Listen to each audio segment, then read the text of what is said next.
आवाज समझ नहीं आएगी, वो बड़ी बड़ी बातें आपके साथ नहीं करेगा।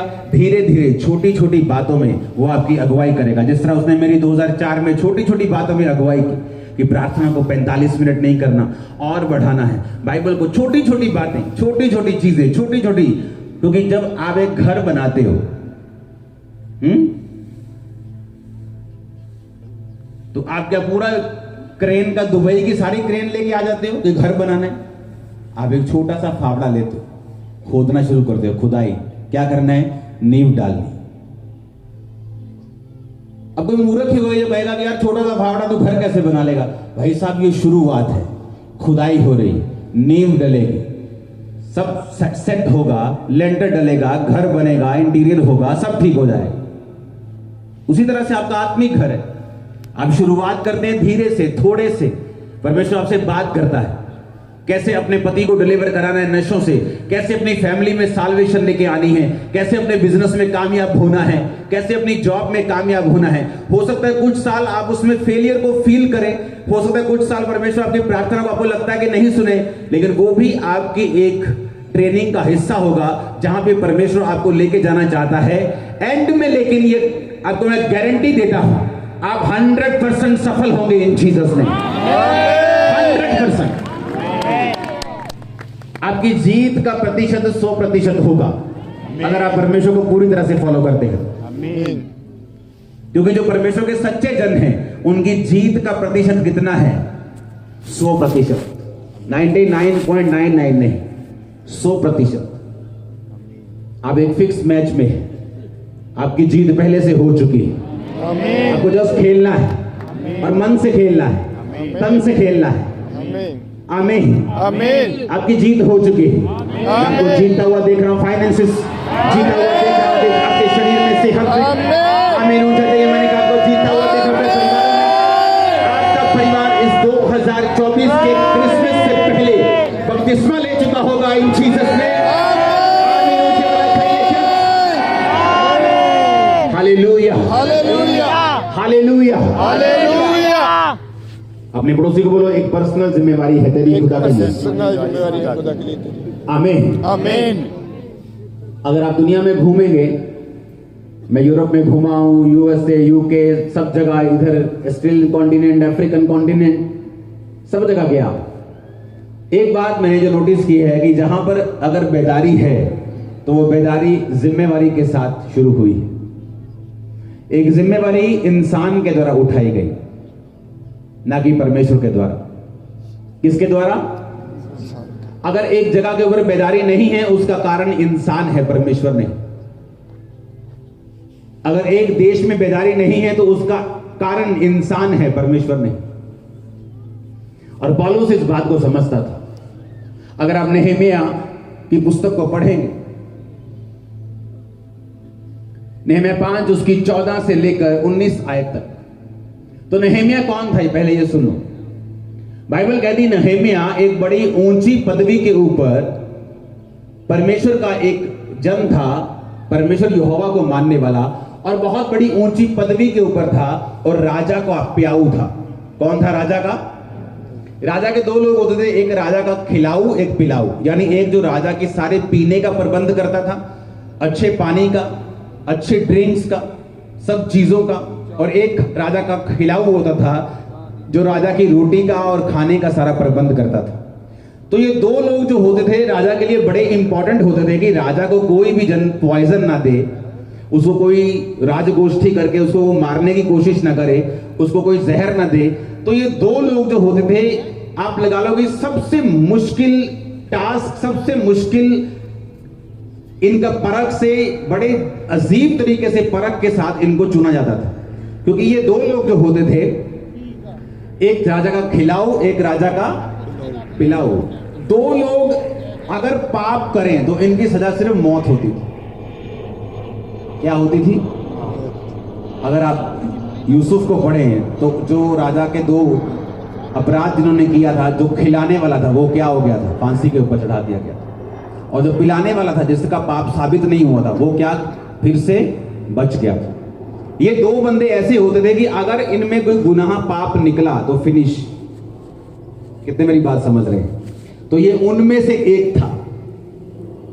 और बाइबल कहती ऊंची पदवी। और राजा लोग क्या करते थे कि इनकी तनख्वाह जो होती थी वो दूसरे लोगों से 5 गुना 10 गुना होती थी। उसका रीजन ये था कि अगर इनकी तनख्वाह थोड़ी हो तो कोई भी पैसे का लालच दे सकता है कि ये ले थोड़ा पैसा, मेरा काम कर दे। तो उनकी तनख्वाह इतने लाखों में होती थी कि अगर कोई पैसे का लालच दे के भी उनको कुछ करवाना चाहे तो वो बोले भाई साहब मैं अपनी पेंशन खत्म क्यों करूं जो इतने लाखों रुपए हर महीने की आ रही। तो ये उन लोगों में से था। इसको समझाना इसलिए जरूरी है ताकि आपको मालूम हो कि जब नेहेमिया ने परमेश्वर के लिए काम किया तो किस रिस्क के ऊपर किया और किस जिम्मेवारी के साथ किया। समझ आई कि नहीं? अब जब नेहेमिया ने, बाइबल कहती परमेश्वर का काम करना शुरू किया, जब उसे मालूम हुआ, उसके भाई आकर बताते हैं कि यरूशलेम की दीवारें सड़ी हुई हैं, गिरी हुई हैं, उसके फाटक जले हुए हैं, तो बाइबल कहती नेहेमिया रोने लगा प्रभु के सामने और कहने लगा फास्टिंग में कि प्रभु मेरी मदद कर, हमारे पापों को माफ कर, मुझे हेल्प कर कि मैं जाकर यरूशलेम की शहरपना को बनाऊं और उसके जले हुए फाटकों को सीधा करूं। वहां अमीर लोग भी थे लेकिन उनको शर्म नहीं आती थी जब यरूशलेम के फाटक जले हुए थे। क्यों? क्योंकि अमीर कुछ नहीं कर सकता जब तक एक आत्मिक अगुवा उसके पास नहीं।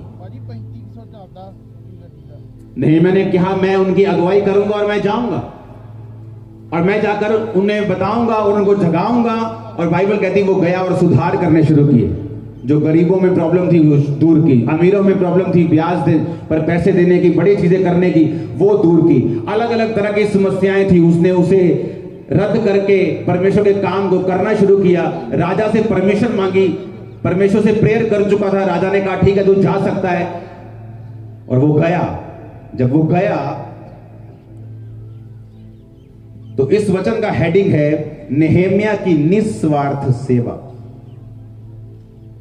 उसमें लिखा फिर जब से मैं यहूदा देश में उनका अधिपति ठहराया गया अर्थात राजा अतर्क्षत्र के 20वें वर्ष से लेकर 32वें वर्ष तक 12 वर्ष मेरे भाइयों ने अधिपति के हक का भोजन नहीं खाया, परंतु पिछले अधिपति जो मुझसे पहले थे वो प्रजा के ऊपर भार डालते थे, उनसे रोटी दाख मधु और 40 शकेल चांदी लेते थे, वरन उनके सेवक भी प्रजा के ऊपर अधिकार जताते थे, परंतु मैं ऐसा नहीं करता था क्योंकि मैं यहोवा का भय मानता था।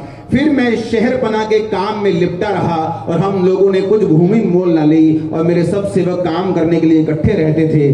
फिर मेरी मेज पर खाने वाले 150 यहूदी हाकिम और वे भी जो चारों ओर की अन्य जातियों में से हमारे पास आए थे, जो प्रतिदिन के लिए तैयार किया जाता था बैल, भेड़, बकरियां, चिड़ियां, 10-10 दिन के बाद भांति भांति का दाख मधु, तो भी मैंने अधिपति के हक का भोजन नहीं किया क्योंकि प्रजा पर काम का बोझ भारी था। हे मेरे प्रभु, जो कुछ मैंने इस प्रजा के लिए किया है उसे मेरे लिए हित में याद रख।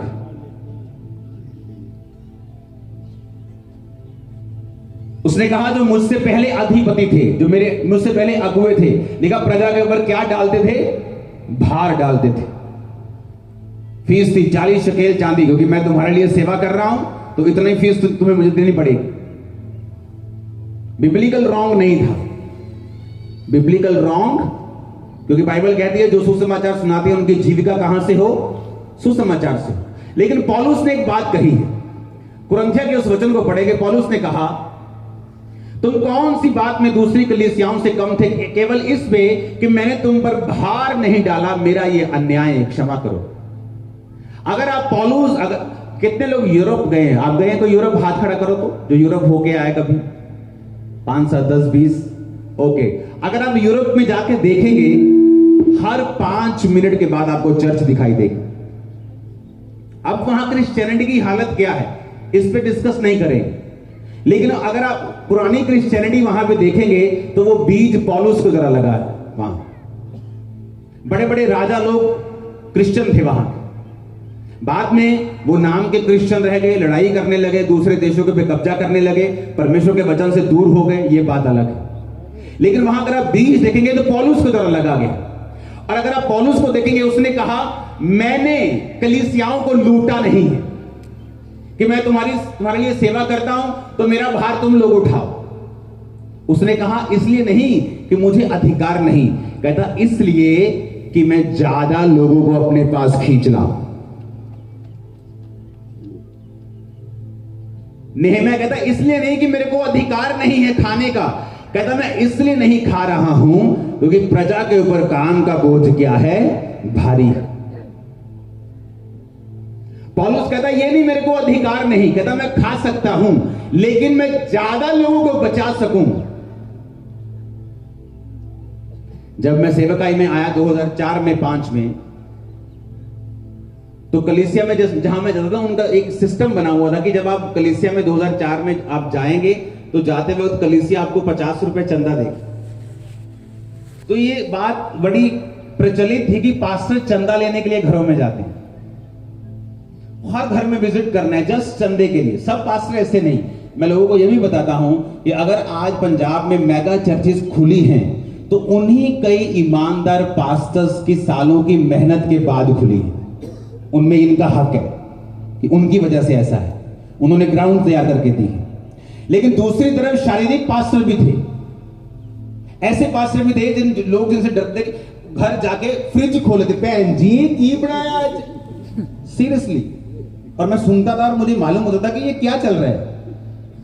और तब मैंने रूल बनाया कि अगर मैं आपके घर में आया और मैं विजिट करूंगा, प्रेयर करूंगा, केयर सेल करूंगा, पर मैं चंदा नहीं दूंगा।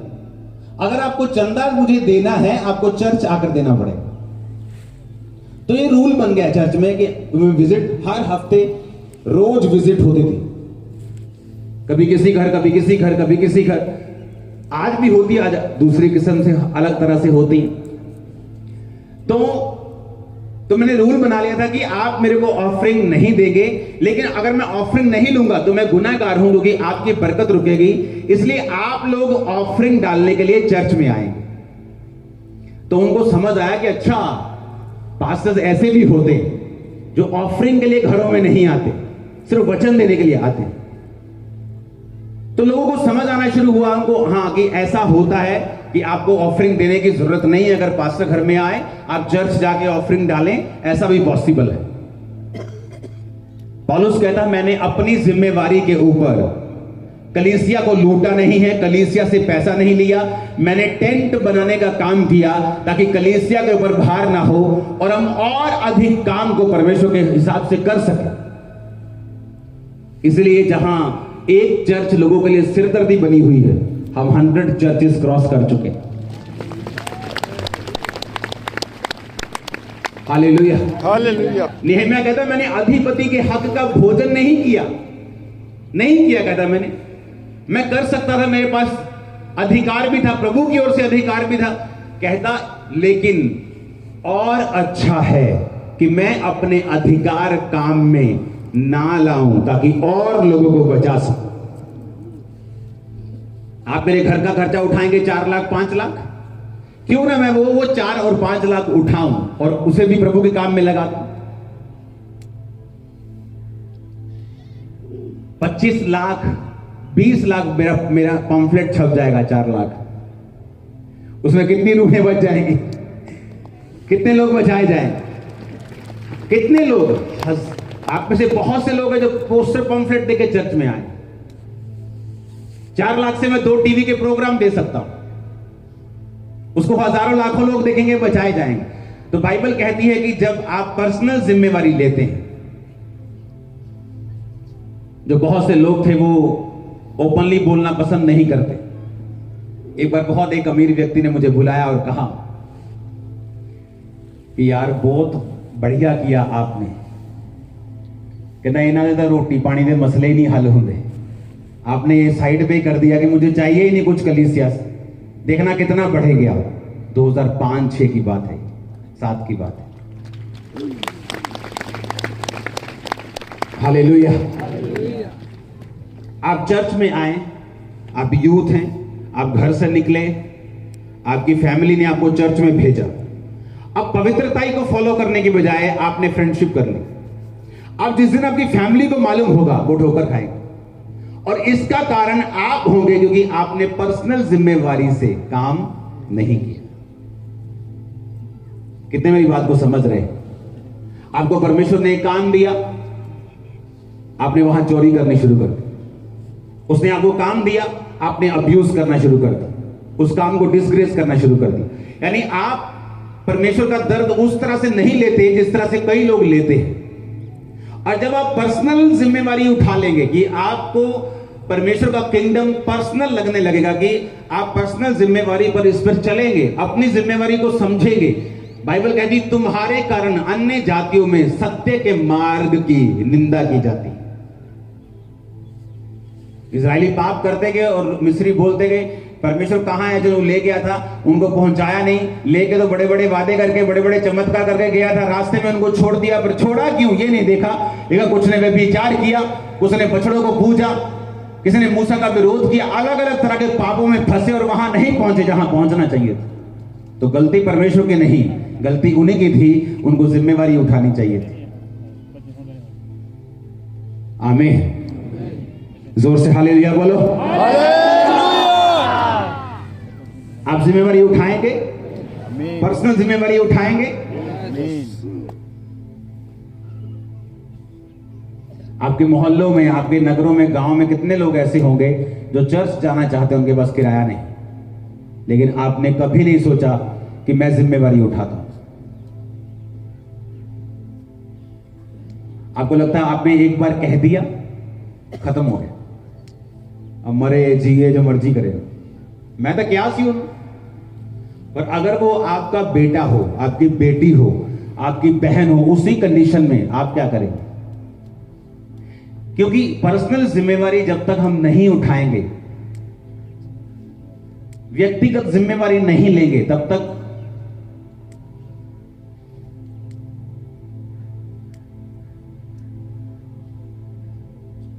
गन्ना देखा है ना, जब उसको जोर से प्रेस करो तो जूस निकलता है। गन्ने को रखे रखो, फिर जब तक उसे प्रेस नहीं करोगे, जब तक उसको क्रश नहीं करोगे, उसका जूस निकलेगा नहीं। परमेश्वर भी ऐसा ही, उसका किंगडम भी ऐसा ही है। आप किसी चीज से रिजल्ट चाहते हो, आपको प्रेस करना पड़ेगा, आपको जोर लगाना पड़ेगा। इसलिए परमेश्वर ने कहा, परमेश्वर का राज्य बलिवान क्या करते हैं? छीन लेते हैं by force.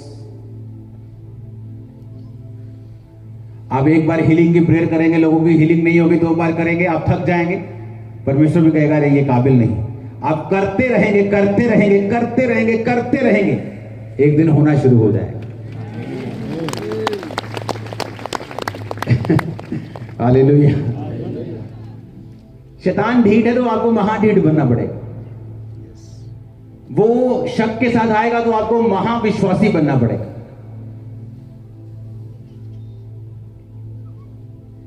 Hallelujah. Hallelujah. Nehemiah कहता मैं लोगों पर भार डाल सकता था, लेकिन मैंने डाला नहीं, मैं मेरी मर्जी में नहीं डाला। अब कुछ लोग बेचारे दुखी भी होते होंगे कि इसने डाला नहीं, हम डाल रहे हैं, तो कुछ ना कुछ तो बोलना पड़ेगा। लेकिन बाइबल कहती परमेश्वर पौलुस से आनंदित था, और जितना काम पौलुस ने किया कोई उसके 1% भी नहीं कर पाया उस जमाने में। मैं आपको दावा करता हूं, अगर पौलुस के जमाने में इंटरनेट होता, भाई साहब पौलुस हर टीवी पे चमक रहा हो। पौलुस कहता शैतान तेरी ऐसी की तैसी, तू कहां जाएगा बस। इस साल जिन्होंने सुसमाचार पार्टनरशिप में नाम लिखाया हुआ, इस साल वो काम चल रहा है, इंग्लिश की डबिंग चल रही है, अलग अलग भाषाओं में डबिंग आर्टिस्ट अपना अपना काम कर रहे हैं। अगर आप भी डबिंग आर्टिस्ट हैं या आप किसी को जानते हैं जो इंग्लिश में डब कर सकता है, बंगाली में, मराठी में, मेन इंग्लिश में, आपको कॉल करनी है, क्योंकि फॉरेन के हर प्रोग्राम में ये वचन चलने वाला है। खासकर यूरोप में जहां पर बेदारी की अभी कमी है। हालेलुया। आने वाला समय जबरदस्त है, पूरा प्लान बना हुआ, और शैतान को ये बात मालूम है।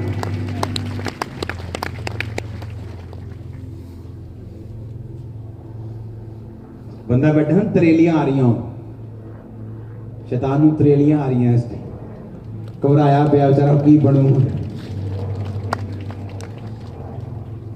हालेलुया। और मेरा बिलीव है जिस दिन आप जीसस क्राइस्ट के किंगडम को पर्सनल बना लेंगे, उसे अपनी हेडेक बनाने की कोशिश करेंगे कि प्रभु ये जिम्मेवारी में चलना मेरी पर्सनल जिम्मेवारी है। आपकी हेडेक उस दिन दूर हो जाएगी। वो आपको अपना मान लेगा। कोई आपकी तरफ उंगली उठाएगा, वो उंगली वो टेढ़ी कर देगा।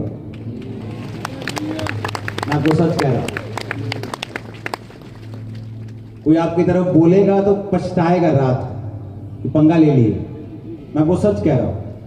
अब वो कुछ कहने की जरूरत नहीं होगी। जस्ट आप एक किंगडम बिल्डर हो, आप प्रभु के जिम्मेवारी को लिए हुए एक जन हो। आपको मालूम हो कि आपको परमेश्वर इस्तेमाल कर रहा है अपनी ग्लोरी को दिखाने के लिए, अपने परिवार। मैंने देखो, शैतान बहुत चालाक है पर ताकतवर नहीं।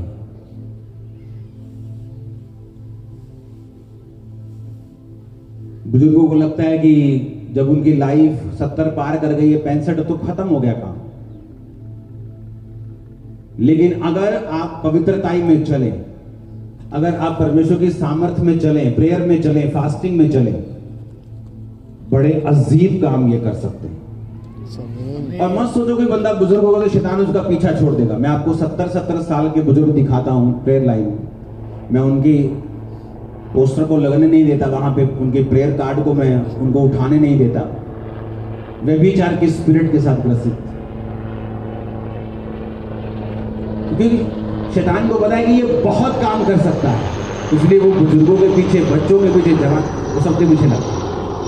मत सोचो कि आपकी उम्र हो गई और शैतान आपको छोड़ देगा या आप प्रभु के काबिल नहीं। आप बड़े हैं, आप छोटे हैं, प्रभु की जिम्मेवारी को उठाओ। आप प्रभु की जिम्मेवारी उठाएंगे, आपकी पर्सनल लाइफ को किस तरह से 100% ब्लेस करना है, सक्सेसफुल करना है, स्ट्रेस फ्री करना है, ये प्रभु देखेगा और वो करेगा आने वाले समय में। आमीन ऊंचा करके रिसीव करो। फिर से बोलो आमीन ऊंची आवाज में। Hallelujah, hallelujah, hallelujah. आप समझ रहे हैं इन बातों को? पर्सनल जिम्मेवारी। वो पौलुस इस बात को दूसरे लोगों से ज्यादा अच्छा समझता था। नेहेमिया ज्यादा अच्छा समझता था, इसलिए जो काम ये कर पाए कोई नहीं कर पाया। Hallelujah, hallelujah. आप तैयार हैं? ऑयल सबको मिल गया? हाथों को हिलाओ। जिनको नहीं मिला हाथों को हिलाओ जरा। जिनको ऑयल नहीं मिला, वो लेट लतीफ वाले सिर्फ दे दो उनको, पीछे वाले। अभी इससे भी लेट तुम आओगे तो क्या क्या ही मिलेगा। हालेलुया। आपने वचन समझा कि नहीं? जीसस क्राइस्ट क्या है आपके लिए? पर्सनल जिम्मेवारी। आपकी एक टेस्टिमनी आपकी वाइफ के सामने भी है, आपकी एक टेस्टिमनी आपके बच्चों के सामने भी है। सेवा, चैरिटी घर से शुरू होती है। जहां आप काम करते हैं, आपके नीचे 2 वर्कर काम कर रहे हैं, तो कोई नहीं, कोई 90 था 190 लिख दे, कोई नहीं। आपकी गवाही क्या हो गई? 2 के सामने क्या हो गई? खराब हो गई। जब आपकी गवाही इन 2 के सामने खराब हो गई और आपका पर्सनल विवेक मर गया, उस दिन आपकी सेवकाई मर गई। मैंने आपको बताया।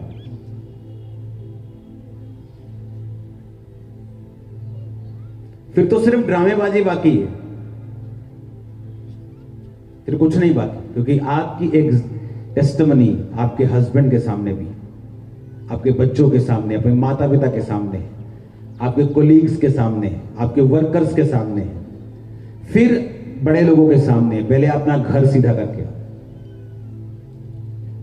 और प्रभु आपको देखेगा छोटे लेवल से वफादार। जब वो आपको छोटे लेवल से वफादार देखेगा, आपको बड़े लेवल तक लेके जाएगा। ऐसा कोई पेड़ नहीं जिसका जन्म ही 1000 फुट हो गया हो।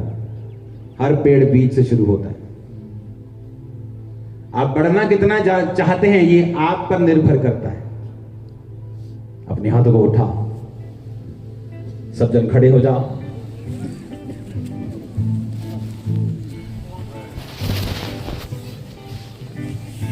आज ऑयल से आप प्रिपेयर हो रही है, लेकिन आई थिंक वो लोग वहां बैठे जो ले हैंड वाले, ओके,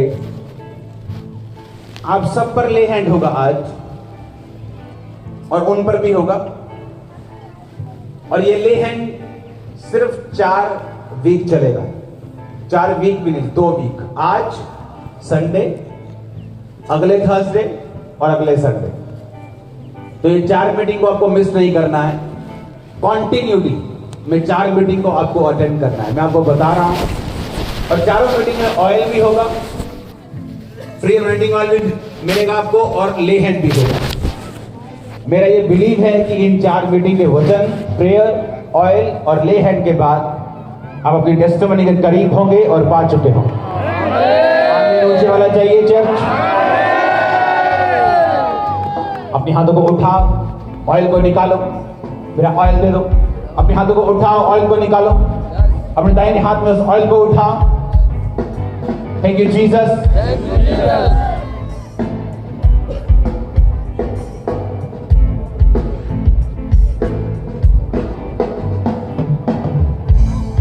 सुनो, जितने रोगी हैं, जब आप इस ऑयल को अप्लाई करेंगे अपनी बॉडी के ऊपर, अपने अंगों के ऊपर, तुरंत बाद आप चेक करेंगे, क्योंकि आज लोग ज्यादा हैं तो वॉलंटियर कम होते हैं हमेशा लोगों के हिसाब से।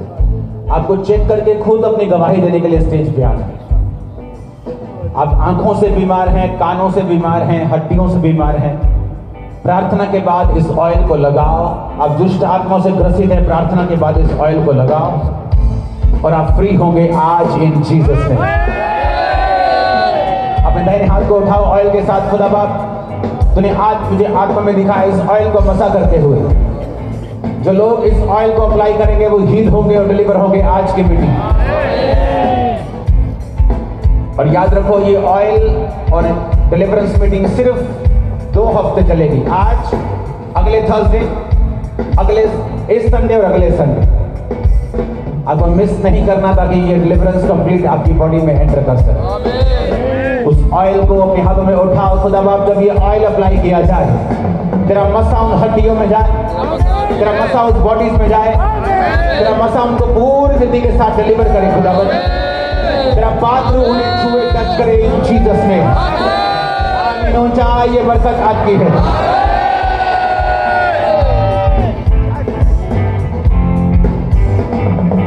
एक मस्से के सॉन्ग को गाओ।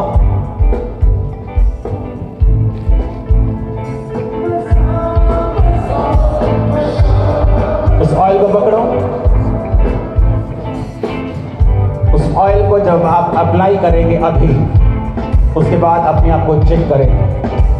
आप उसे अपने दाहिने हाथ से लगाकर उस हाथ को उठाकर उन चीजों को भी टच कर सकते हैं जो यहां मौजूद नहीं। अपने बिजनेस को, अपने फाइनेंस को, अपनी लाइफ को। और आज वो लोग जो लोग दुष्ट आत्माओं से ग्रसित हैं, शैतानी बंधनों के नीचे हैं, इस ऑयल को पूरा लगाएंगे अपने सिर के ऊपर वो लोग। और उसे लगाना शुरू करो राइट नाउ अपनी बॉडी के ऊपर, द नेम ऑफ जीसस।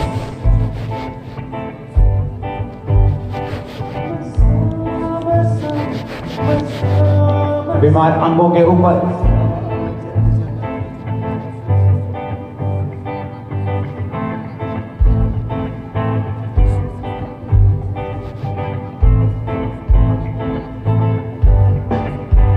बीमार शरीरों के ऊपर,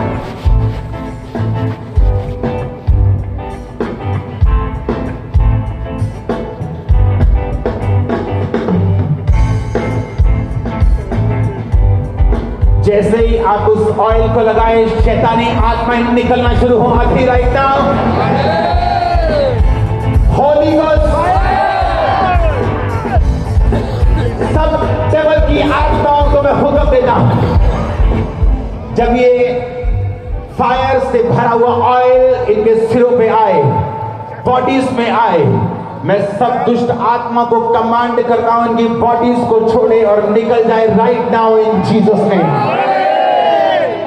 कोई किसी को पकड़ेगा नहीं। कोई भी किसी पे काबू करने की कोशिश नहीं करेगा। मैं सब तरह की दुष्ट आत्मा को जाहिर होने का और निकलने का हुक्म देता हूं। होली गोस्ट,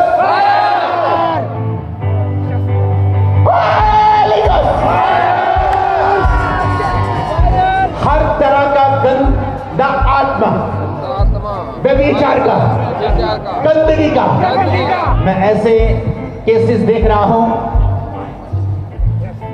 व्यभिचार के, ऐसी दुष्ट आत्माएं जो आपको व्यभिचार की ओर लेके जाती हैं, वो आपको अपनी पत्नी के पास नहीं लेके जाने देती।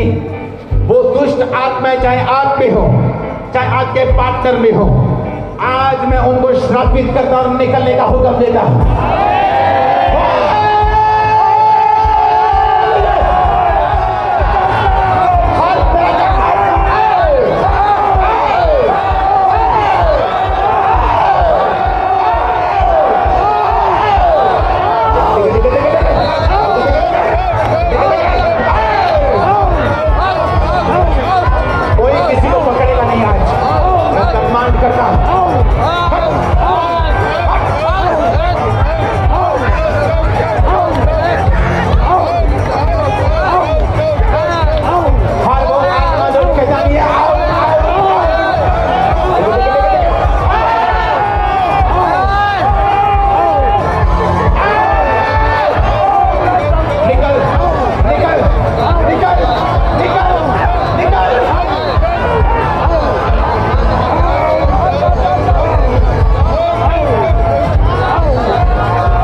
हाथ रखें, ऑयल को लगाएं, उस ऑयल को अप्लाई करें बॉडी के ऊपर। यीशु मसीह के सामर्थ्य नाम में कमांड करता हूं, सब तरह की बीमारी का आत्मा जो तुम्हें चलने से रोकता है निकल जाए तुम्हारी बॉडी को छोड़ के। बचपन का आत्मा निकल जाए यीशु मसीह के नाम में। Be fruitful in Jesus' name. Be fruitful in Jesus' name. अपनी बॉडी पे हाथ रखो, अपने आप को परमेश्वर का आत्मा करे, चेक करना मत भूलना। जो नहीं कर सकते इस प्रेयर के बाद करना शुरू करना। यीशु मसीह के नाम में जो अंग नहीं चलते चलना शुरू हो अभी। जिनके पेन्स है वो पेन्स खत्म हो जाए अभी। सब तरह के migraine, cervicals, back pains, cancer pains, रीढ़ की हड्डी की पेन, हड्डियों की पेन, गठिया की पेन, हर आत्मा यीशु के नाम में जो इस पेन के पीछे निकल जाती बॉडी को छोड़े। हड्डियां हील हो right now in Jesus name. सिर चंगाई पाए यीशु मसीह के सामर्थ्य नाम में। फेफड़े चंगाई पाए, जिनको दम है वो भागो, वो चलो, वो दौड़ो अभी। आपको दमा है, चाहे वो आपके बचपन से आपके साथ है, वो 70 साल से चाहे आपके साथ है, आज वो आपका साथ छोड़ देगा यीशु मसीह के नाम में। दमे की आत्मा का मैं कमांड कर दूं, निकल जाए आपकी बॉडी को छोड़ के। इमरजेंसी सेक्शन में देख रहा लोगों को हील होते हुए, डिलीवर होते हुए, पेट की पेन से, पेट की दर्दों से उनको आजाद होते हुए, हर तरह की रसौलियों से उनको आजाद होते हुए, रसौलियां गायब हो जाए, गायब हो जाए। तरह के एलिमेंट जो शैतानी आपकी बॉडी के अंदर मौजूद है, एक्स्ट्रा ग्रोथ मौजूद है, गायब हो जाए in the mighty name of Jesus Christ. आंखें चंगी हो जाए, आंखें चंगी हो जाए, आंखें चंगी हो जाए, आंखें चंगी हो जाए। अंधता की आत्मा चली जाए, अंधी आत्मा चली जाए। हर तरह का आंखों का रोग, अपनी आंखों पे हाथ रखो, मैं कमांड करता हूं, आंखों की रोशनी जो गई है वापिस आए यीशु मसीह के नाम में। सब एन के सब उतर जाए, सब तरह की स्पेक्स एन के उतर जाए right now in Jesus name. सब तरह के आंखें के रोग तुम्हें छोड़ के चले जाए, जो सुनने सकते वो सुनना शुरू हो। सब तरह की पहली आत्माएं आओ in the mighty name of Jesus. सब तरह के कानों के रोगी चंगे हो जाए। सब तरह के रोगी आपके घरों में जो हॉस्पिटलाइज हैं, आपके लव्ड वंस हैं, आपके घरों में रोगी हैं, यीशु मसीह के नाम में इस प्रार्थना से हील हो। जब प्रार्थना चल रही थी, आज मेरी बॉडी ठंडा फील कर रही थी, आज मेरी बॉडी गर्म फील कर रही थी, और वो हीलिंग को ले रहे हैं जब आप यहाँ पे हैं इन जीसस नेम। आमीन। ऊंचा ये बरकत आपकी है। इमरजेंसी सेक्शन, अगर आपने लोगों के ऊपर प्रेयर नहीं की, मैं आप सबको आज सस्पेंड कर दूंगा। अगर आप ढीले हुए और लोग प्रार्थना करने से रह गए, जो ऑयल मैंने आपको दिया है उस ऑयल को लगाना है हर पेशेंट के ऊपर, और एक भी बचना नहीं चाहिए। आज आपकी गर्दनें, आपकी बॉडी के एक एक अंग यीशु मसीह की हीलिंग को रिसीव करो और चंगे हो जाओ right now in Jesus name. हर तरह की बीमारी को मैं श्रापित करता हूं, हर तरह के रोग को श्रापित करता हूं, हर तरह की सिकनेस को श्रापित करता हूं। आपकी बॉडी को वो छोड़ के जाए। आमीन। हो जाए बरकत आपकी हो जाए। परमेश्वर का आत्मा मुझे दिखा रहा है भाई के कंधे और गर्दन के साथ जुड़ी हुई पेन को, तो मेन पब्लिक में बैठा है जेंट सेक्शन के बीच में, और परमेश्वर का आत्मा मुझे हील कर रहा है राइट नाउ। मैं एक सिस्टर को देख रहा हूं आपके उन पेन से हड्डियों की छुटकारा पाते हुए। एक सिस्टर को मैं देख रहा हूं, एक अजीब सी दुष्ट आत्मा ने आपको पकड़ा हुआ था, खासकर आपके चेस्ट के हिस्से को और आपके माथे के फ्रंट को, और मैं देख रहा हूं परमेश्वर की आत्मा ने आपको फ्री कर दिया है। इस प्रेयर में आप पूरी रीति के साथ आजाद हैं। ऑपरेशन को हील होता हुआ देख रहा हूं, आपके ऑपरेशन को कैंसिल होता हुआ देख रहा हूं, आपको काम करता हुआ देख रहा हूं, उसे प्रॉपर धड़कता हुआ देख रहा हूं। आमीन। हो जाए ये आशीष आपकी हो जाए। स्किन का रोग आपकी बॉडी को छोड़े और चला जाए।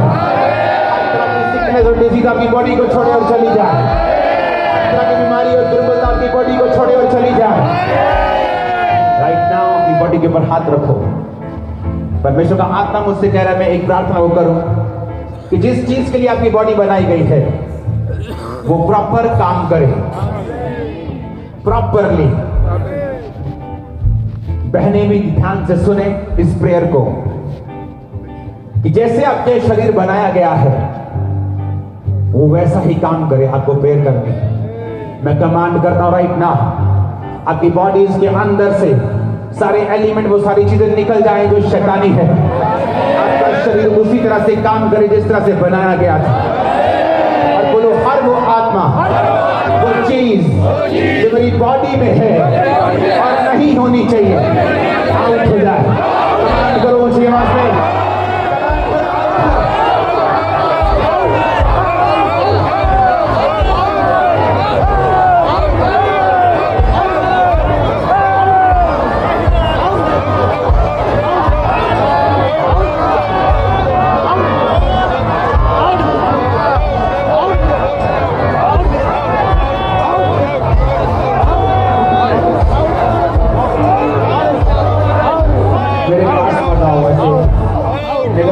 जाऊंगा फिर प्रॉब्लम होगी। ओके, ऐसे दौड़ो मत। सुनो, कितने माइक चाहिए?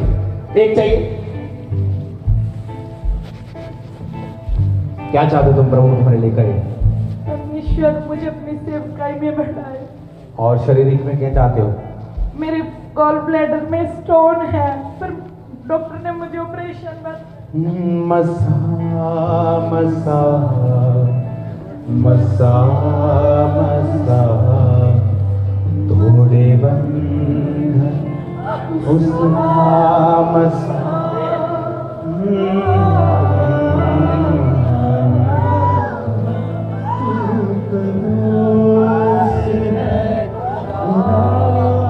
मैं इसको डिलीवर होता हुआ देख रहा हूँ। इसको लेके आना ऑफिस मीटिंग के बाद। इसमें आजाद होता हुआ देख रहा हूँ इस सिस्टर को।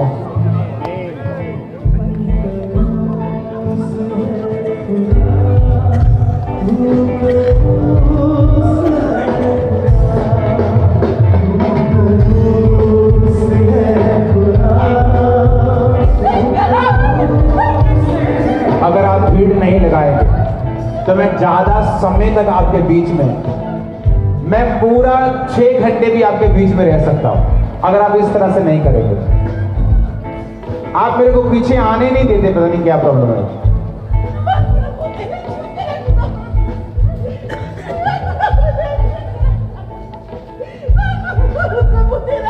मसा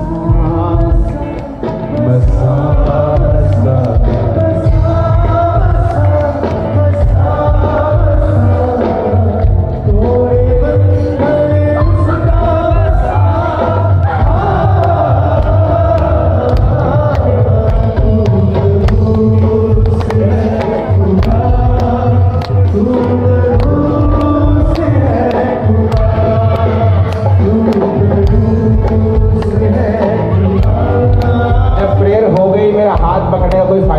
सिक्योरिटी के हटाने का फायदा क्या?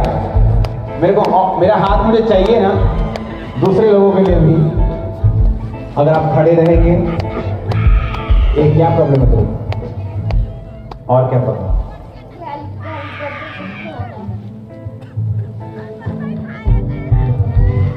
ये लोगों को पवित्रता में चलना सिखाओ, नहीं तो मैं चलना सिखा दूंगा कभी को। सिर्फ आंखों की प्रॉब्लम नहीं है, सिर्फ मेरा और क्या है? हाँ मिलो ऑफिस चल जाओ। Thank you. इनको ऑयल मैं दूंगा स्पेशल, ताकि ये इसको। हालेलुया। ये बहन को ना 12 साल से कहते हैं कि यूट्रस बाहर आता था और कहते बैठने उठने में दिक्कत थी और बहुत भार पड़ता था नीचे। और कहते आज जैसे ही प्रेयर हुई है तभी खुदा के आत्मा ने छुआ और कलीसिया पूरी तरह से ये हील हो चुकी है। परमेश्वर के आत्मा ने छुआ, सामर्थ ने छुआ और चंगा किया। 12 साल के रोग से खुदा ने आजाद किया। तारीफ करें सभी जन।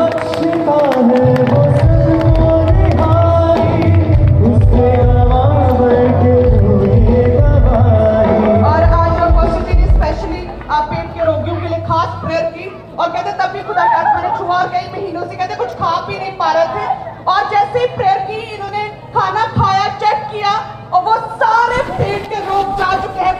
छुआ है और अपनी सामर्थ से हील किया। तारीफ करो। आज लोगों को अपने आप को चेक करना है, क्योंकि वॉलंटियर्स आपके पास नहीं आ पाएंगे इतने, क्योंकि थर्सडे मीटिंग है आज, तो आपको चेक खुद करना है अपने आप को, और आप देखोगे अपने आप को फ्री होते हुए दमे से, बीमारियों से।